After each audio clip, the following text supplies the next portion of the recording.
Mais Lolo, excusez-moi. Il y a les histoires de famille. Je vous dis souvent que quand vous voyez les familles des gens en route là, n'ouvrez pas les yeux. Hein. Chacun a son fardeau. La tête de chacun est lourde. Chacun a ses cauchemars. Chacun a ses fantômes. Tous les gens qui marchent en route là, chacun marche avec pour lui. Donc parfois, chacun doit se contenter de son siège de là où il est assis. Parfois, tu penses que le siège de l'autre est mieux que le tien. Mais tant que toi, tu n'as pas pris ton derrière là, tu t'es mise sur le siège de l'autre. Tu ne peux pas connaître la température. Vous avez vu, non? La louloute qui nous parle ici est dans un litige familial depuis des années. Mais avant de parler de l'histoire là, elle va être très longue. Je vais faire ça peut-être en 3 parties. Je vais d'abord donner les conseils ici à nos grands frères, à nos papas et à nos maris, à nos hommes, à nos frères. Mes frères, on sait qu'il y a des tribus où vous avez le droit d'être polygame. Mais il y a les mauvais polygames. Polygamie ou bien mauvais... Oui, les mauvais polygames. Oui, puisque je parle des hommes. Il y a les hommes qui ne savent pas faire la polygamie. Il y a aussi les femmes qui ne sont pas faites pour la polygamie. Donc avant de t'engager, de faire la polygamie, il faut peser tout ça. Est-ce que ma première femme-ci va accepter la deuxième? Est-ce que ça va bien se passer? Parce qu'en fait, pour qu'un homme soit heureux, il faut que ça soit, il faut que chez lui à la maison, qu'il soit apaisé.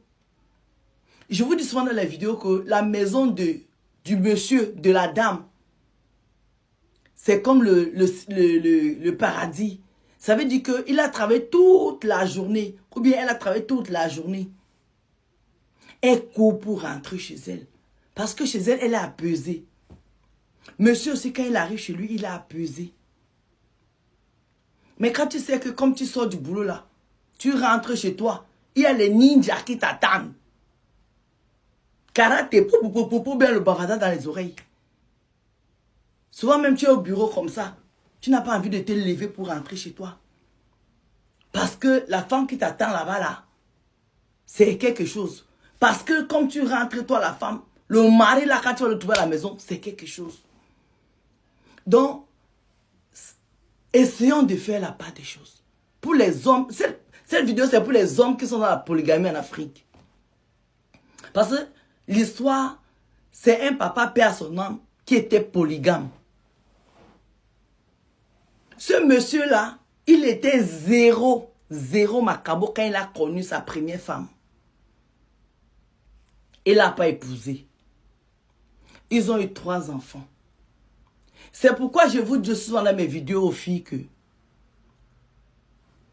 le mariage traditionnel est bien, mais la mairie est importante parce que la mairie, devant la loi, ça nous protège. Parce que tu peux construire toute une fortune avec un homme. Parce qu'en Afrique avant, nos grands-mères là, il n'y avait rien à leur nom. Tout était au nom de leur mari. Donc quand lui se lève, il va prendre une nouvelle femme qui n'a pas travaillé, qui a trouvé que toi, tu as tout travaillé. Et elle, on l'amène à la mairie. Par erreur. Le jour où ton mari avec qui tu as tout fait décède. Si tes enfants ne sont pas solides, cette femme-là peut te mettre dehors. C'est pourquoi je vous dis tous les jours. J'ai une amie, hein. Je ne vais pas citer son nom ici, mais elle va se reconnaître. Elle voulait se marier. Elle a eu des enfants avec son mari, ici en diaspora. Et comme les femmes aiment entendre que pour se marier, il faut faire la fête. Il faut inviter 200, 300 personnes. En fait, vous n'êtes pas riche, mais c'est vous que pour le mariage, vous dépensez 50 000 euros, 20 000 euros, 30 000 euros. Vous prenez le crédit pour vous marier. Alors que quelqu'un qui a le cerveau, il ne peut pas prendre le crédit pour se marier. Le mariage, en fait, le mariage, ce n'est pas la concurrence. Vous n'êtes pas obligé de faire les galas après la fête. Tu peux prendre ton mari avec tes témoins, tu amènes à la mairie. Tu te sécurises. Tu sécurises tes enfants. Et toi-même déjà. Et ton mari aussi. La fête là, on peut faire après. Ma copine là ne voulait pas se marier. Elle dit qu'elle veut faire la fête. C'est moi, Sol, qui dit que toi, il y a quelque chose dans ta tête.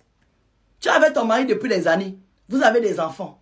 S'il lui a eu quelque chose là, tous les biens qu'il a fait là-bas là, sa famille va te jeter dehors. Donc, comme ton mari veut t'épouser là, toi, tu veux faire la fête parce que tes copines ont dit non, après avoir fait 10 ans, tu ne peux pas te marier sans faire la fête. J'ai dit à ma copine qui écoute-moi très bien, jeune fille. Va même à la mairie sans moi. La pauvre, elle est partie sans moi à la mairie. Elle est partie sans moi se marier à la mairie. Aujourd'hui, elle a les regrets, mais je m'en fous de ça.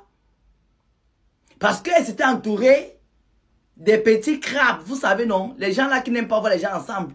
Mais ma copine est mariée aujourd'hui et puis j'en suis fière. C'est mon couple préféré. Parce que je connais son mari. Je la connais. Elle et moi, on était comme, comment on appelle ça? Comme le cheveu et, je sais pas, le cul chevelu. Aujourd'hui, elle est mariée, elle porte le nom de son mari, elle a sa famille, elle travaille. En tout cas, aujourd'hui, elle est dans un couple équilibré, elle a tout. Mais si elle ne m'avait pas écouté, qu'elle avait attendu que son mari ait 50 000 € pour qu'elle fasse son mariage là, elle serait encore célibataire aujourd'hui. Mais Dieu merci, elle m'a écouté. Aujourd'hui, elle est madame. Et elle est en sécurité. Il arrive quelque chose, je touche du bois 100 ans sur les 2 vies. Et les 2 sont en sécurité et les enfants aussi. Donc les filles, il faut toujours vous sécuriser. Donc le monsieur là a cherché l'argent avec la maman là. Il est devenu multimilliardaire jusqu'à avoir les immeubles. Il n'a pas épousé la maman là. Ils ont eu 3 enfants. À un moment, il allait prendre une deuxième femme. La maman a laissé parce que la maman a eu les enfants. Vous connaissez les riches là en Afrique. Quand ils ont l'argent, ils pensent que quand tu vas faire 150 enfants, ça veut dire que oui. Parce que les Africains pensent que avoir beaucoup d'enfants, c'est avoir beaucoup d'argent. Mais le problème, c'est que avoir beaucoup d'argent et beaucoup d'enfants, après que tu sois décédé, c'est beaucoup d'histoire. Donc quand le papa là allait prendre la deuxième femme, la première maman a accepté. La première femme n'a pas accouché. Le papa, comme il voulait tout pour les enfants, il allait prendre une troisième femme qui avait peut-être 30 ans de différence. Il l'a ramenée à la maison. La fille a fait 3-4 enfants avec le papa. Mais, comme c'était une jeune fille vicieuse, elle a fait que le papa a délaissé les 2 premières femmes. Ce qui fait que la deuxième femme est décédée. Par chagrin. Parce qu'elle n'a pas eu d'enfant. On l'a délaissée. Et le papa a vendu toutes les maisons de la première femme. Il a foutu dehors avec ses enfants, allez vous balader. Il est resté avec la jeune fille qu'il a épousée, qui était en train de pondre les enfants comme les œufs. Donc il a délaissé sa première femme, avec qui il a fait la fortune. Parce que c'est lui le chef de famille. Parce que dans son village, on dit qu'il est roi, il est prince, il est tout ce qu'il veut. Et il est milliardaire, donc il fait ce qu'il veut. Il est resté avec sa jeune fille. Sa première femme avec ses enfants, il y a un garçon et 2 filles. Les filles se sont battues. Elles sont venues ici en Europe.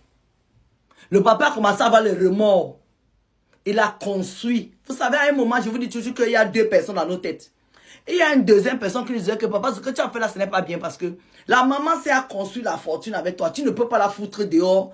Elle marche partout alors que toi, tu as les immeubles dans la ville. Il allait construire une petite villa. Il a mis la première épouse dedans avec son fils. Et les 2 filles étaient déjà en Europe. Quand la jeune fille a commencé à lui montrer le feu, il s'est réconcilié avec ses filles. Sa dernière fille qui rêvait de devenir médecin, à qui ne payait plus l'école, ne faisait plus rien. Elle est venue en France avec sa soeur. Elle s'est battue. Donc, elle ne parlait plus avec son père parce que son père les avait délaissés pour une jeune fille. Partie 2.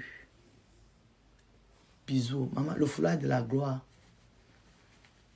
Vous savez que ma fille anglophone, non. Bisous.